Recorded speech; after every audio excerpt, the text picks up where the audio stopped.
Hi friends, welcome to Kriti cricket. ரெண்டாவது test போட்டிங்க. ரோஹித் சர்மா செய்த மிகப்பெரிய ஒரு சாதனை.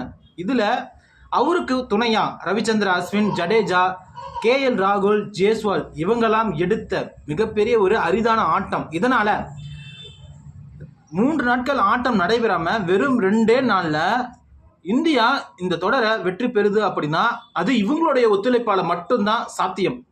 இப்படியாப்பட்ட ஒரு முடிவை ரோஹித் சர்மா எடுத்தது இதுவரைக்கும் எந்த ஒரு கேப்டனும் செய்யாத ஒரு செயல். அதாவது 4வது நாள் ஆட்டம் இன்டர்வெல் முடிஞ்சு லஞ்ச் பிரேக் முடிஞ்சதுமே பங்களாதேஷோட இன்னிங்ஸ் முடியுது. அடுத்த 30 ஓவரில் இந்தியா பார்த்தீங்கன்னா 285 ரன்களை குவித்தது. இது யாருமே செய்யாத ஒன்று. உடனே அதே 4வது நாள்லயே பங்களாதேஷ் பார்த்தீங்கன்னா அவங்களுடைய 2வது இன்னிங்ஸை தொடங்கி 26க்குலாம் 2 விக்கெட்டை இழந்தாங்க. அதில் ரவிச்சந்திர அஸ்வின் அவருடைய அபாரமான பந்து வீச்சை செயல்படுத்தியிருந்தார். 5வது நாள் ஆன ஆட்டம் இன்று பார்த்தீங்கன்னா பங்களாதேஷ் சாதகமாக அமையுமா, இந்தியா வெற்றி பெறுவதற்கான வாய்ப்பு இருக்கிறதா, இந்தியா வெற்றி பெறுவதற்கு சாதகம் இருக்கிறதா அப்படின்னு பார்த்தோம்னா 100க்கு 100 இருக்குங்க.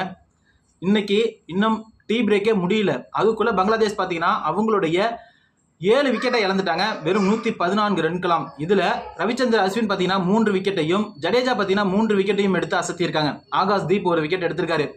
ரோஹித் சர்மா என்ன செய்யணும்னு நினைச்சாரோ அதை அவர் கூட பயணிக்கக்கூடிய வீரர்கள் பார்த்தீங்கன்னா தொடர்ந்து செய்து கொண்டு வராங்க. ரவிச்சந்திர அஸ்வினா இருக்கட்டும், ஜடேஜாவா இருக்கட்டும், பந்து வீச்சில் அபாரமாக வீசி பங்களாதேஷை இப்போக்கி பார்த்தீங்கன்னா 114க்குள்ள கைக்குள்ள வச்சிருக்காங்க. இதுலேருந்து இந்தியாவுக்கு பார்த்தீங்கன்னா வெறும் 68 ரன்கள் மட்டுமே தேவைப்படுகிறது வெற்றி பெறுவதற்கு. இன்னும் 30 ரன்னுக்குள்ள எப்படியும் பங்களாதேஷை சுருட்டிடுவாங்க. 100 ரன்னுக்கெல்லாம் ஆட்டம் கைக்குள்ள வந்துடும். இந்தியா வெற்றி பெறுவதற்கு 100 ரன் மட்டுமே தேவைப்படும். ஆனால் நம்மக்கிட்ட இருக்கிறதோ கிட்டத்தட்ட 60 ஓவர்கள் கையில் இருக்கு. இந்தியாவோட வெற்றி பார்த்தீங்கன்னா உறுதி செய்யப்பட்டும் இருக்கிறது.